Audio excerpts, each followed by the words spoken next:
Hi, everyone. I'm BJ. I'm a genealogist and a librarian here in Maine, and we talk genealogy in these programs. Tonight, I'm going to cover immigration.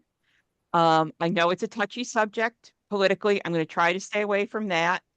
Look at historical immigration issues, how things were done before the modern era, which really, depending on how you look at it, the modern era for immigration either started in 1924 or 1965. I'm going to say a little about that period between those two dates and very little about after that. Um, because most of us, if we have immigrants in that era, we know them and we were able to talk to them in person. And so you're not digging around in records trying to find details that have been lost to your family, you know, lore. Um, but you know, people immigrated. I am also going to do naturalization and finding where your ancestor came from if it's not in one of those two types of records separately. And show of hands here, how many of you are going to be surprised that this is actually going to be a two-parter, not a one-parter? I certainly can't raise my hand because I started putting it together and I was like, you know what? To really do this justice, it's going to take more than 45 minutes. And I'm really trying, I know I've sometimes gone over an hour and I realize my brain starts to wander. So I'm trying to keep the program under an hour. And that if it goes more than that, to develop it out into a two-parter, just because I think it's better to have that more detail and not go over an hour so that you aren't like me and have your brain bouncing in 17 different directions. So let me start sharing my screen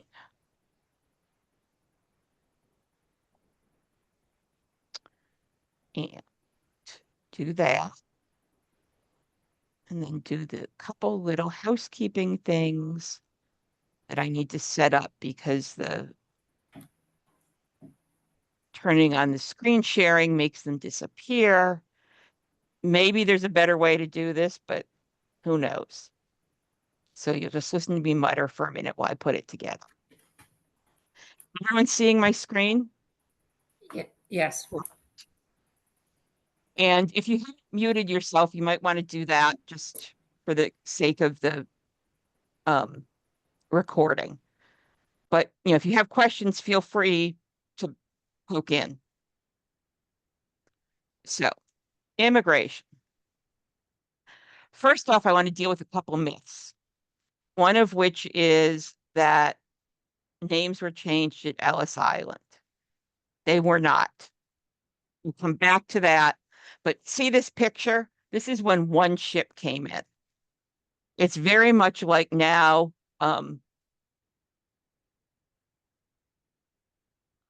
I I've seen a few lines going through customs, and it was the same issue there. They didn't have a chance. There were procedures. I'm not going to really talk about this much more now. I will with the when we do the program on finding immigrant origins. If you've got a family story that your ancestor was the disinherited eldest son of an Irish landowner, it's probably not true. Okay? But anyhow, let's go on to there were no names changed at Ellis Island. What happened was a passenger list was made out, and let me backtrack here. I'm going to almost totally talk about European migration to North America in tonight's program. You, Pretty much Europe to the east coast of North America. There's like a couple points where I touch on a little West Coast stuff, um, and so on. But for most of us, immigration from um, Europe to North America is what we're looking for. So anyhow, the shipping company would make out passenger manifest in the European port based on the papers the person was traveling with. And when they got to the Canadian or US port, the clerks, as you see here, have these big sheets that were the passenger lists generated in Europe, and they would find the person, confirm the information, and check them off. There was no procedure for changing a name. So even if one of these clerks had tried to do it, as soon as the person walked out of Ellis Island or whichever custom station they were at, it didn't matter. Now, what you will find in some cases, and I'll show you some examples of this when we get to naturalizations, people did decide to anglicize or otherwise change their name in the first few years they were in the, especially in the US. And when they went to naturalize, they were using a different name. And sometimes their original name, especially after 1906, and even more after 1920, when they officials went back to confirm the passenger list, if they traveled under a different name, it would be on the naturalization papers. But somehow this myth will not die. Um, and it's not true. So I just wanted to get that out of the way before we went any further. So,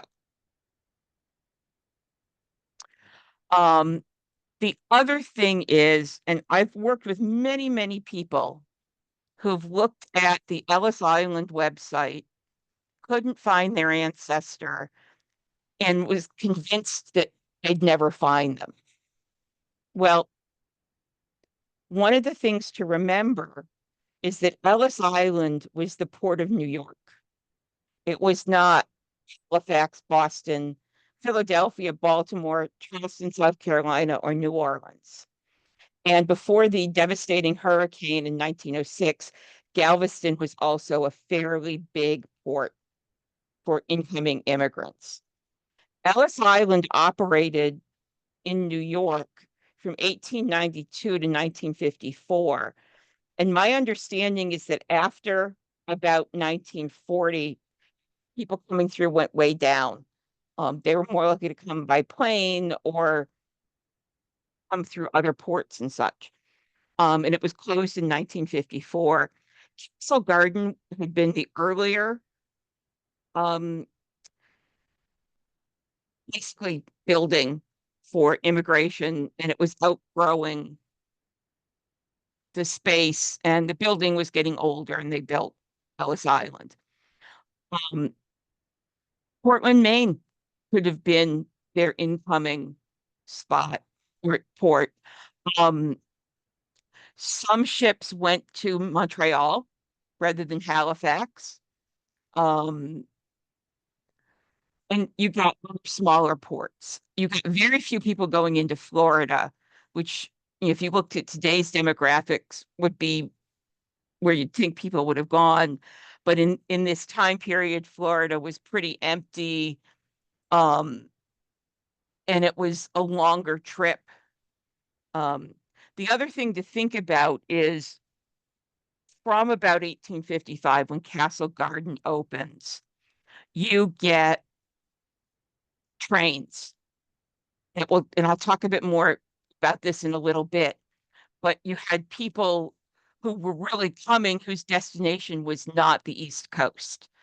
They could buy a package from a town or small city in Europe where it was the train to the port where their ship was leaving, the ticket on the ship, and then the ticket in the US. Other people just bought the ticket as far as Ellis Island or the other port on the East Coast and went from there. So that's something to think about as well. Was your ancestors' final destination, Chicago or Milwaukee? Or did they spend a couple years in New York and then decide to go west because they thought there'd be more opportunity? Both happened. And I had worked with a lot of people where it was not clear from their family stories which one happened. I've had people who thought their family went directly to, Pittsburgh or Chicago or Wichita to meet family, but it turned out they spent a couple years in Baltimore or New York before they went west. And other cases where they thought they never left, but they went west for a while and then came back because there was family. You know, particularly starting in the 1850s, when you have trains, you get a lot of movement of people looking for better opportunity. Does that make sense that when travel got easier, people moved more? Um, Two things to keep in mind. Wars disrupted immigration. You'll see downturns during the Civil War, during World War I and World War II, because travel was riskier. Um, Canada was also looking for immigrants, as were Australia and New Zealand. Um, Australia and New Zealand tended to focus on immigration from the UK. Canada, as you can see from this ad, which is actually before 1924, was also giving people land as an incentive to settle in Canada, especially after 1867 when they became independent and they had lots and lots of empty land. There was an incentive to get people over to Canada and could then take the trains that had already gone through and settle in the Midwestern prairies or the central prairies in Canada. And, if you were a poor farmer in Germany or the Netherlands or Poland or other parts of Eastern Europe, 160 acres, whether it was in the US or Canada, sounded pretty darn good. And if you had a couple sons who were around 21 and could get their own claim, sometimes you got families getting 3 or 4 adjacent claims and ending up with a pretty good sized farm. Um, so it's one of the big incentives for settling the central part of the US and Canada is the federal governments or the state governments were giving away land. Which, does it make sense to you guys? If you were essentially a poor, they weren't sharecroppers quite the way people were in the southern US, but essentially they were working someone else's land in a small holding somewhere in Europe. And to be told, if you leave here and go to Canada or the US, you can get your own farm that you own. Wouldn't you prefer to put your work into your own farm? And a lot of people said, yeah, that sounds pretty good. That sounds better than my life here. So that's what happened. So 19th century immigration. Um, Essentially at the start of the 19th century, early US federal period, if you showed up at the US's doorstep, you were fine. You came in, you settled somewhere, and you went from there. Both Prussia and Great Britain for a while had laws against emigrating. Some other German areas did as well. Um, and you really see German immigration pick up in the 1830s and 40s. There's political turmoil in Germany, and it's no longer illegal to leave. So people started leaving, In 1840, you begin to get passenger steamships, which means that the trip was shorter, cheaper, and a whole lot safer than than ships that relied on sails. And the steamships were bigger, which meant they were safer, despite the Titanic, you know, in the early 1900s. Um, and they could offer cheaper fares because they could put more people on a ship. Um, and the steamship transportation happens to coincide pretty much with the Irish potato famine, when, despite the fact that Ireland was producing more food than its people needed, most of it was being shipped out of Ireland for the benefit of the UK, of England. And you get people dying and you get people leaving. There were what were called assisted emigration schemes, basically where landlords or other organizations would pay a passage for a bunch of people to leave Ireland. These also happened in Scotland. A lot of the Scottish ones, the final destination was Nova Scotia. Um, the Irish ones varied. Nova Scotia, the US, Australia. Um, and then the people who were too poor for that out of Ireland went to Manchester, Liverpool, Leeds, Glasgow, Edinburgh.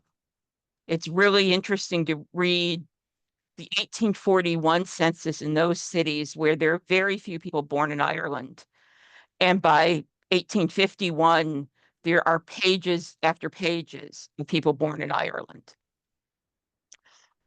Ireland's population went down so much that it didn't recover until well into the 20th century.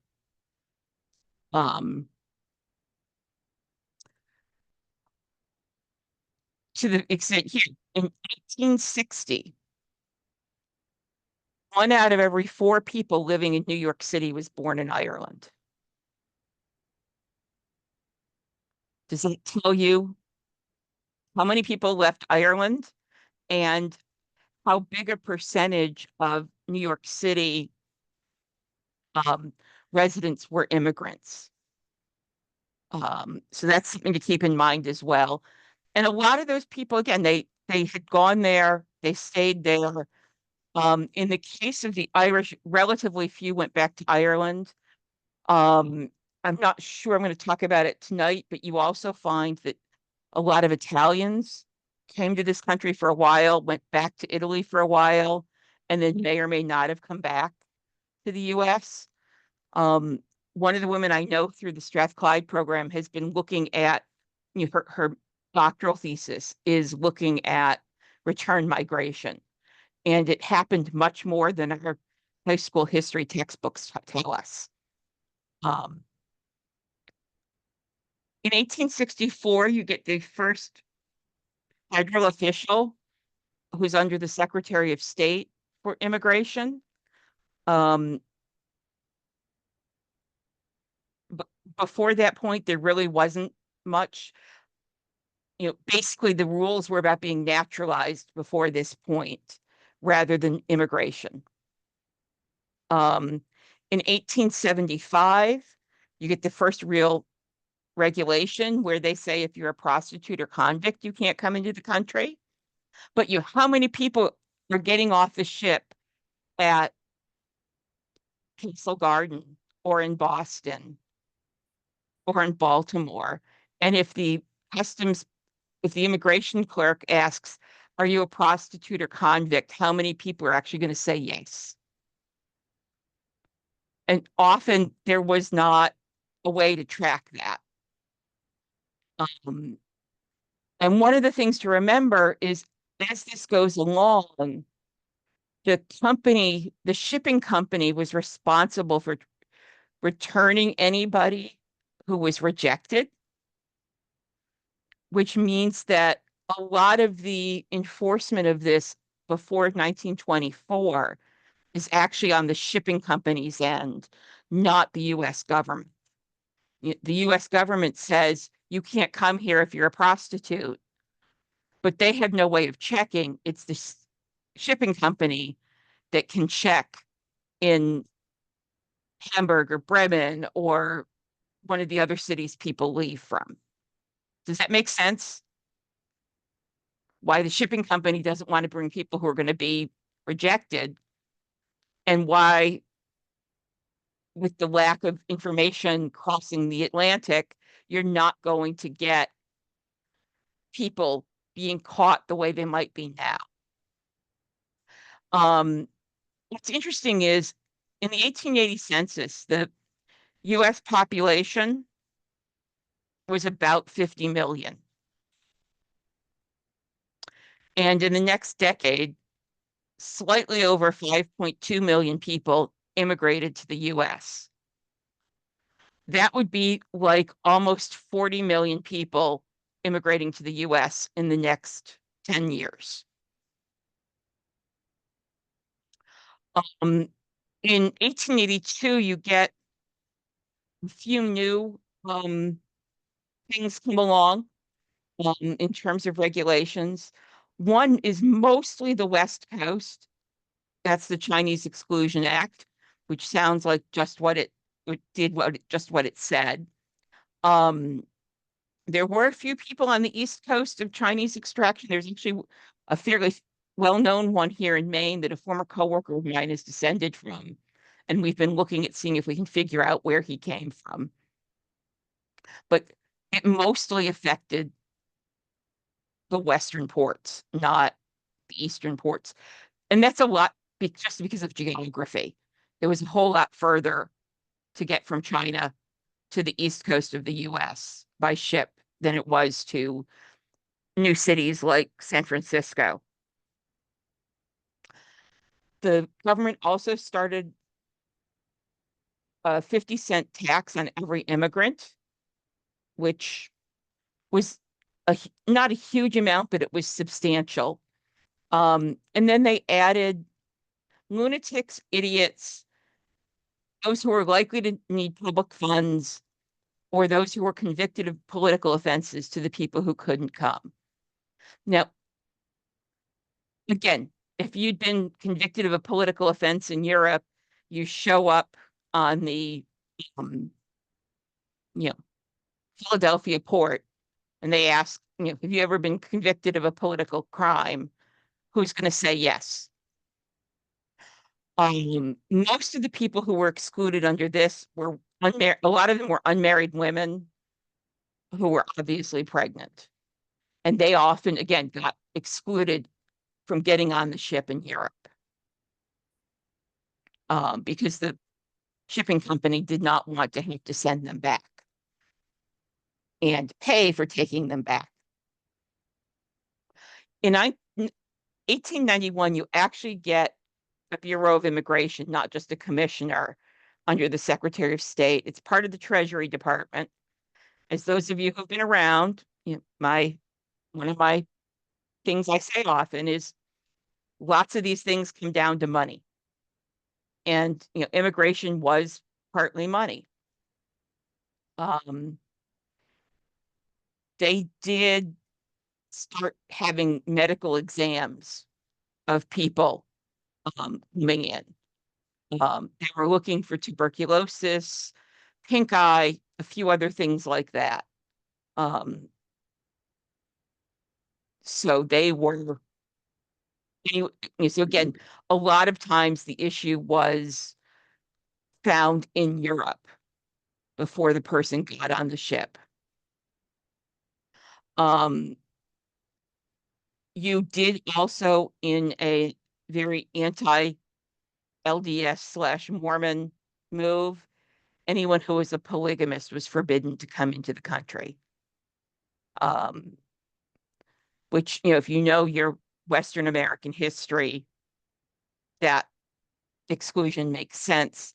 As I said, they started looking for contagious diseases, and they made what they called lunatics or insane clearer in the regulation.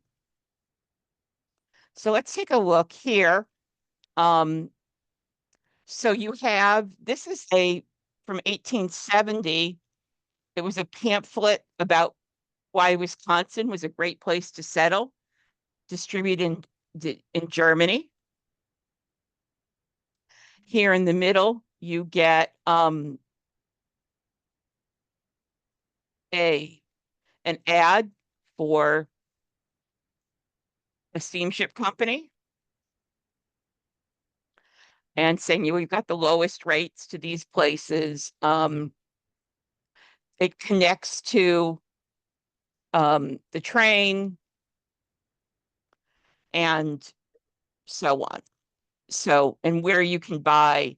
So you have people, Wick, Rorick, Thurso, Galsby, on all the northeastern side of Scotland. Liverpool's the west coast, and so they're saying get you know reduced fares from these stations to Glasgow or Liverpool. And what's happened here is this is a little after the end of the silent clearances, but you have a lot of people living on the coast who've been moved into villages that are no longer able to do the crofting, the small scale farming that they had grown up doing. And again, this is cheap land, cheap fare. Why don't you leave? And then here you've got um, one that will, was in the newspaper. And I'm sure you can read this. Hip, hip, hooray. The Chinese are excluded. It's been signed by the president. Um, so that's, and you also in this era have, I know in Boston, even as late as my grandmother's childhood, although it was mostly a 19th century phenomenon, you would get certain jobs that would have signs saying no Irish need apply. So you know, you will find that there are things like this that happen. But I thought I'd show you this to show you sort of the attitude and how the Chinese Exclusion Act passed. So 20th century.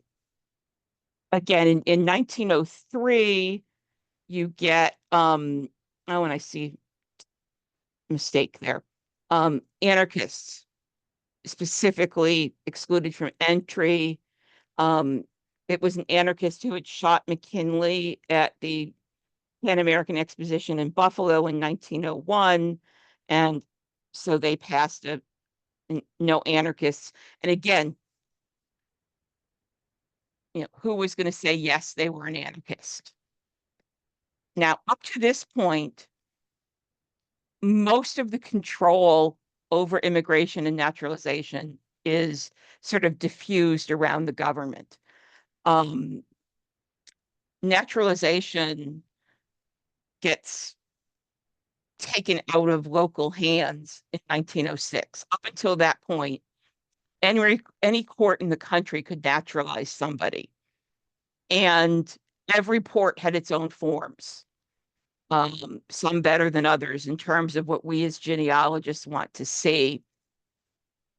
But in 1906, you get the federal government saying immigration and naturalization is in our hands, states and state courts and county courts. You can't do this anymore. It all goes through the federal government.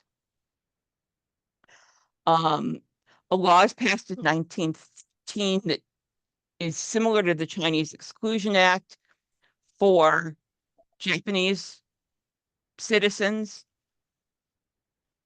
And then you get more exclusions in 1917, alcoholics.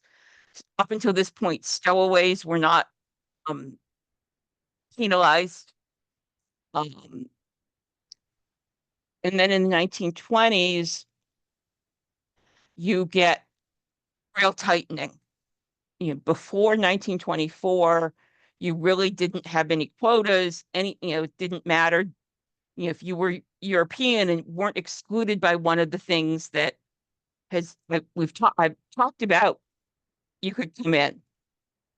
In 1924, effective in October, you get the National Origins Act. Um, and with these changes, immigration drops immensely. And there's a quota system heavily favoring Northern and Western Europe. My grandfather had come over in 1910 to the US. A couple of years later, goes to Canada, where he joined his grandmother and some aunts here in the US in 1910, goes to his sisters in Toronto in 1912 or 13, goes back to Scotland to fight in the Canadian Expeditionary Forces, comes back to Canada. And then in 1924, my grandmother comes to Canada. They get married in May, early June. And within a month have moved to Buffalo. Um, they probably would have still made it in, even if it had been after October that year, because my grandfather had been here before, and my grandparents were white, Protestant, native English speaking, literate, and my grandfather had an offer as a job at the Dunlop Tire Company, and my grandmother was what we'd now call a neonatal nurse. So with experience, I'm guessing that she became a neonatal nurse because she'd done nursing during World War I and would rather help babies than deal with more death and disability. I was too young when she died to ask her, but that's my guess. Um, Job entry at this point really isn't a requirement. Um, I mean, the wage isn't even a requirement now.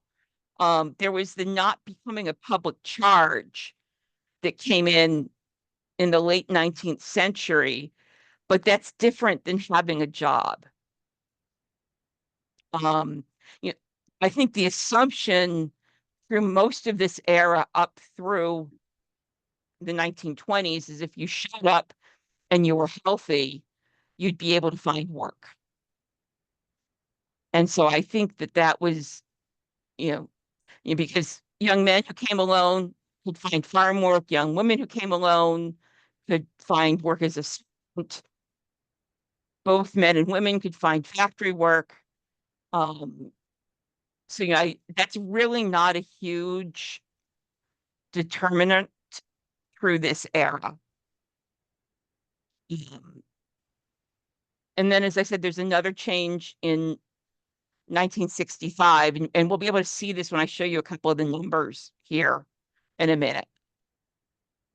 So I'm going to talk a bit about migration patterns because they do matter. Things to keep in mind, both within a country and between countries. People are likely to go where there's somebody who speaks their language, eats the same foods, has the same religious congregation, and so on. Obviously, at every point, you're going to have somebody who's the first. But once you have the first person or first family with that native language, religion, and so on, you're going to generally get more. So, dad comes first, or often what I've found from the people I've worked with recently, it's oldest brother in his early 20s, not married yet, comes over. And then a couple more brothers come over, and then some cousins, and then the parents. And at some point, some of the cousins' friends. Um, and that's what I have to see data for. I'd love to have the time to do a real study of that. Um, but you also do get um, cases where the father in an Italian family, they get married. He comes over. He goes back after the first kid is born. He comes back to the U.S. Well, the wife is waiting for second kid, and they do this a couple more times. Um, so that happens as well. But I've been interested, several families I've helped people with recently. It has been the oldest brother in a family coming alone or with a second brother or with a friend or cousin because they don't want to go somewhere without anybody. And as I said, people, I've also been working with people where we're surprised where they end up somewhere unexpected for a couple of years. They settle in, they come into New York, they settle in Newark, New Jersey for a couple of years, and then they move to Pittsburgh or upstate New York, someplace that's easy to get to by train, where there may be some more opportunity than there is with all the immigrants still coming into New York, willing to work for cheap. So um, I pulled this is more internal, but it does show something. Everything's connected by roads and later by train lines. And you're going to get people following where other people have gone in this time period. Pre-Revolutionary War, you're still getting people going where nobody else has been. But after the revolution, you're getting places where other people of European extraction have been. We forget, for example, Detroit was originally settled by the French coming out of Canada. Um, so people tended to want to go places where they could get mail, where there were other people to start a church, and so on. I mean, yes, you get some real loners who go off into the mountains and so on, but most people wanted to go somewhere where they could claim a piece of land, have a piece of paper that it was their land, or go somewhere if they weren't a farmer to work in a mill. And so, does that make sense to everybody? That certainly when you're dealing with post 1800 immigration, most people are not. You get some. I mean, because you get settling the West Coast, um, and the Oregon Trail and all of that. But on average, a lot of people go where somebody already was. And so one of the things we'll come back to when we're looking for immigrant origins is if you can't figure out where your family came from, you want to look at who lived around them. Were they from the same town in Ireland or the same village in Sicily? Because people like to be near people who speak their language and eat the same foods. Um, so that's bottom line here. That's chain migration. One person comes, a couple years later, writes to a sibling and says, come on. I mean, this is what happened to my grandfather and his three brothers. My grandfather's sister and her husband went to Toronto. And when her mother died, she wrote back to her father in Scotland saying, why don't you send some of the younger boys to me? There's this new company down the road called Kodak. My husband's working there. He can get a job for any of the boys who come. And that seemed a lot better than living in the slums of Edinburgh. So they came over. Um, I've already talked about the availability of land, and U.S. commerce was booming. You know, by the late 1800s, you've got steel mills and cotton mills desperate for people to work in them. They didn't pay much, but if all you had in Europe was, 3 acres and a, 1 room house that you had to share with your animals, maybe it wasn't so bad to migrate. Then there's also geography and topography. I'm going to talk about that a bit as well, because it's an interesting phenomenon. So here we're going to actually start down here in the lower right. And you can see up until the Civil War, you get relatively little settlement west of the Appalachian Mountains. Again, you get French settlement coming down to Detroit and Fort Duquesne, which is now Pittsburgh. But mostly and then you've got Spanish Florida um, and Spanish Texas with this whole French territory in the middle. And at this point, again, the mountains are a barrier. Um, and as you can see, that's the mountains there. And here's a topographic map of Pennsylvania. So Philadelphia is here. You get settlement coming out of Philadelphia. What's interesting is over here in this part of the middle, a lot of the early settlement was coming up the Susquehanna River here from Baltimore. So early settlers in this part of Pennsylvania, and actually over here as well, because of the way things are, is people coming from Baltimore.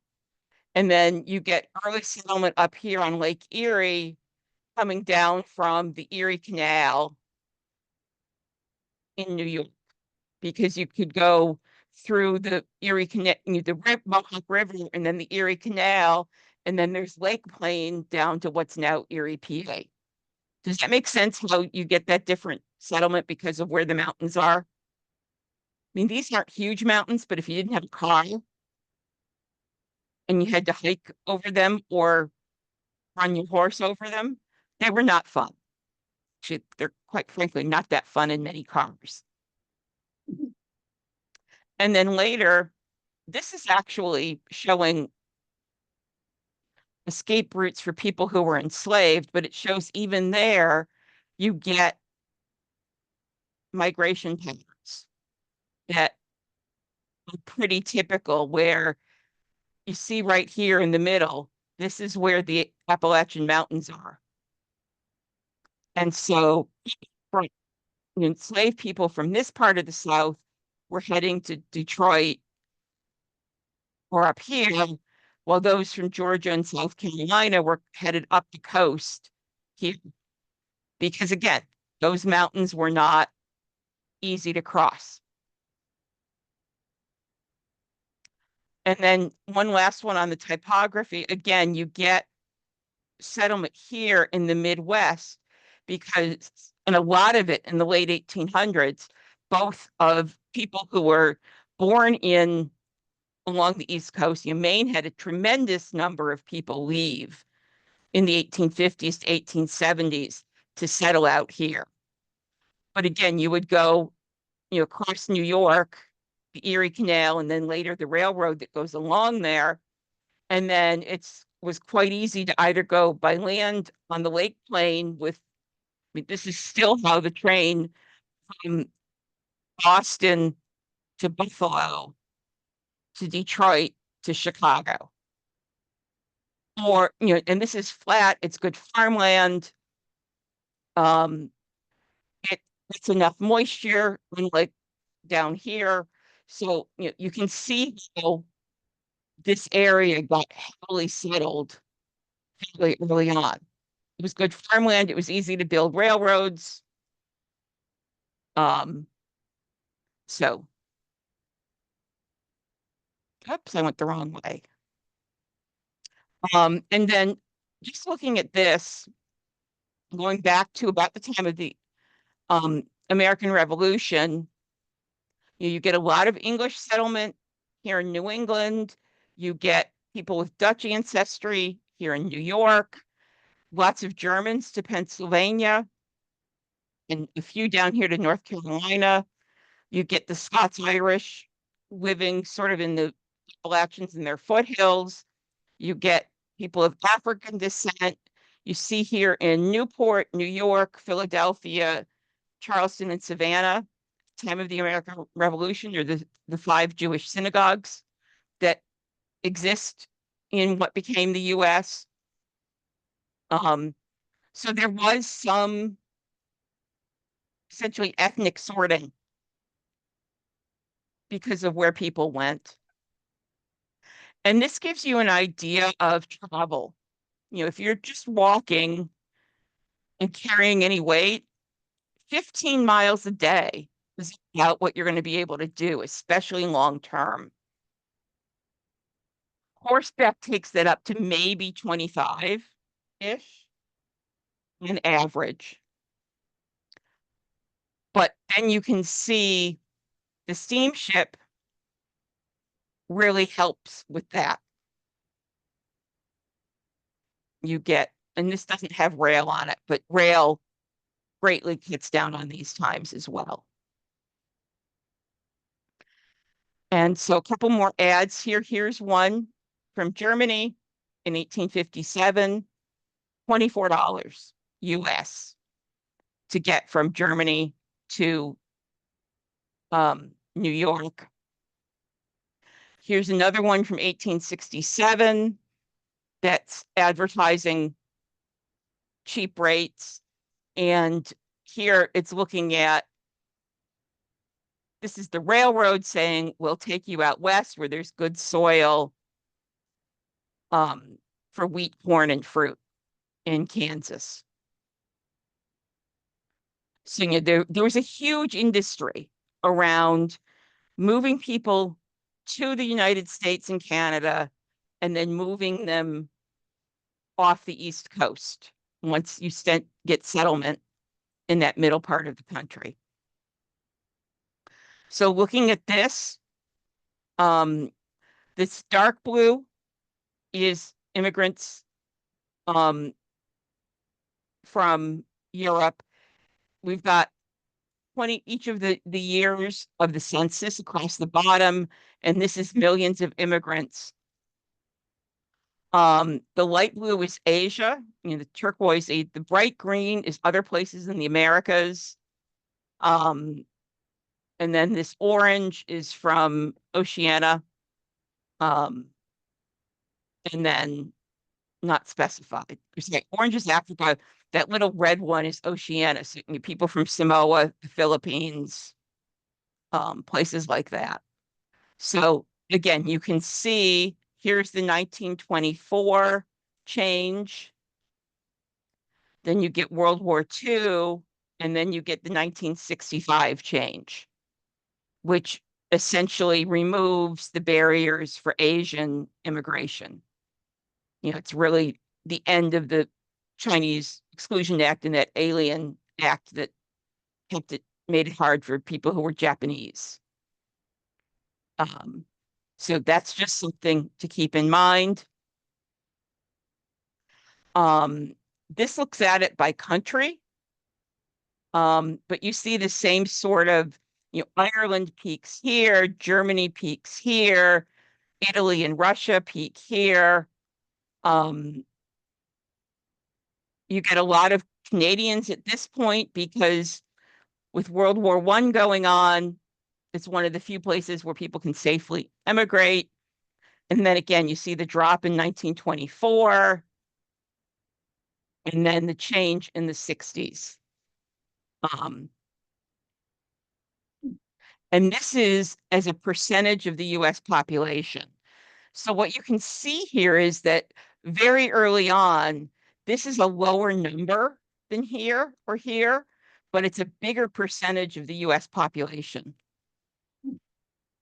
So, and again, you see the effect that 1924 law had in reducing immigration. Oh, did I go the wrong way again? I did. And this is interesting. This one I thought was interesting because it breaks the immigration into these four phases where you have sort of this is still the frontier and it's very much Northern and Western Europe. You get the real industrialization taking over. Um, and that with Southern and Eastern Europeans, so this is when you get the heavy Italian and Polish, Austrian immigration. Then you get the pause basically because of that 1924 law. And it's you're back to it being Western Europe because that's what the laws were tilted towards. And then after 1965, you get this. Um, so interestingly, most common ancestry claimed on the census. Um, and what happens like here, you get, you know, African Americans in many of these states are about 35%, but it's still the biggest group. Um, Maine is English, despite our, French significant minority. Um, you can see the German, that Wisconsin brochure about why the Germans should come to Wisconsin evidently worked. Um, it's very much influenced by Mormon immigration before the ban on polygamists. Um, so, and if you look at just European ancestors, again, you get here, you do see some French poking around in the northern New England border. You still see the Mormon English immigration. Um, Lots of people in the South calling themselves American. This is self-reported. But you again see the big German with some Dutch. And then for those of you who've listened to Prairie Home Companion and the Scandinavian influence, you see that up here in Minnesota, North Dakota. Um, so that's what is going. Oh, and this is interesting. My first master's degree was in linguistics, so you guys need to look at this. Um, Other than English and Spanish, this is self-reported what language in a county, some of these are smaller than county units. Um, what language does a family speak at home? And so it's really interesting because you have like here it's these yellow ones are an Indian language, from India, not Native American. But then over here you do have this is we've got Navajo here. So the deeper purple is Navajo here. And you have various other, you have Hindi and Urdu and Punjabi and Bengali that all manage to have a square. And needless to say, here in New England, it's mostly French, but you've got some Portuguese down here. But again, this can show how you get these, sort of chain migrations that you do get um, little spots of either, but here where it's heavily Dutch of ancestry, it's long enough ago, you're getting still Indic languages from India rather than Dutch as the language that is spoken at home. So I'd throw this in to be interesting. This was also interesting. This is New York City in 2021, looking at immigration. So you get, and you do get, there's a question Mary put in about from the Northeast migrate to states like Mississippi and Arkansas. Not really. People tended if they left New England to go to Ohio, Indiana, and then further west. I've even seen very few New Englanders, at least in the little bit of work I've done in Michigan. I've seen more in Wisconsin and Minnesota. Like they went to Chicago and then spread out. I mean, I'm not saying you never do, but most of the cases I've worked with where somebody with northern roots ends up in like Mississippi and Arkansas, it's been modern, you know, in the last 50 years. And it's been for jobs as jobs leave the Northeast and the Rust Belt um, and move south. But again, it comes down to what's easy and where have people gone before.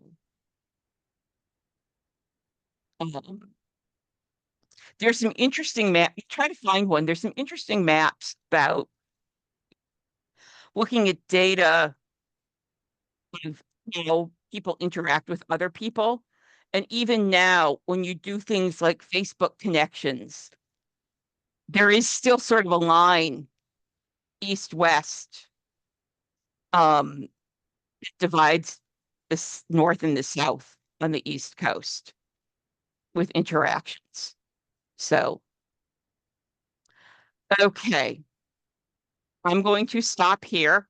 I realize I've thrown a lot of information at you. And so next week, we'll take a look at the actual records that this movement um, generated. Um, and I'm going to start with border crossings because they often get, land border crossings because they often get shortchanged in um, discussions of immigration to the US. And here in Maine, and then in Western New York and Michigan, lots and lots of the immigration is over the Canadian border, one way or the other. I probably won't talk about loyal. Maybe actually I think maybe I will throw in something about loyalist immigration of people leaving the US because I've worked with several people recently whose family have been in the US, went to Canada as loyalists, and then 2 or 3 generations later came back to the US. So we'll try to remember to add that so that um, those, if any of you have that in your family history. So any questions at this point?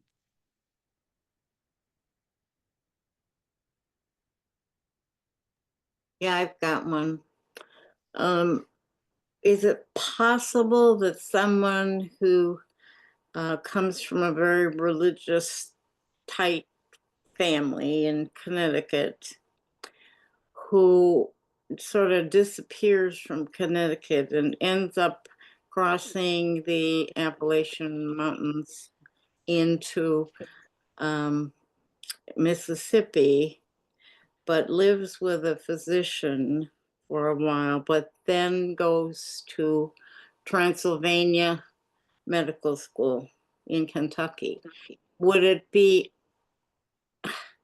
possible that somebody wanted to be a doctor, but would go through all that just to get to be a doctor because he couldn't afford the schools on the East Coast? Could be. I mean, there are people now who go to, my understanding is some of the Caribbean medical schools are less expensive than here in the US. But would a person in Connecticut know that? How would somebody know there was a medical school on the other side of the Appalachian? I'm sure there were ads, especially when the school was new. That would be something to look for. I just can't Because, imagine. And that was the go-to school on the other side of the Appalachians in the if hundreds. something else took him to Mississippi and the doctor he was living with had gone to that school. Now, Would be my The Those doctor would be he was living with was from the East Coast, a quite Okay. prominent doctor type family. That's how we ended up rooming with this person and actually working for him. right. And so my guess is it's a case of somebody the doctor knew had gone there, or it was a new school and they were looking for students, and so they put ads in newspapers Could be. or in medical journals, whatever medical journal existed, to say, hey, doctors, if you've got a promising person in your that you see in your practice, tell them about us. Mm-hmm. Because when a school starts, filling the first few classes, Harvard Med is going to fill its class no matter what these days. But if somebody tried to start, say, like the University of Maine does not have a medical school. If they tried to start one, they have an advantage in being a big university already. But Mm-hmm. if you know if somebody just wanted to start a medical school, how would you even today you'd have to advertise, and probably be cheaper to start with to get people to come to you, or you know, Mm-hmm. you know, there were ads for everything. And the question is whether they would have been in the regular newspaper or if they would have been in whatever medical journal or newspaper there was. Well, it seems Uh, like in that family, it was terribly important to become a doctor because his son was a doctor, and there have been doctors in that line every generation since. So, uh, I, and so it may well be a case that he went there, he may have applied to the few medical schools on the East Coast and not gotten in. that could be. So I would look into when that school was founded versus when he was there. Yeah. Thank you. And look at, did they just accept everybody? Because it may have been one of those cases that they just said, anyone's welcome if you've got good money. Well, and coming from a family that would think that God did everything and you didn't need a doctor, that's sort of where he was coming from, it looks like. And So, so he may have wanted to go to that school because he was worried if he went to one closer to his family, he'd get more grief. But if he did it where his family wasn't there, he could do it without. well, So, he seemed to kind of disappear from the family. He had a brother that went to Wisconsin, and the others all stayed in Connecticut. But I'm not but giving up on him yet. Thank you. anyhow, let's the recording so that if anyone's too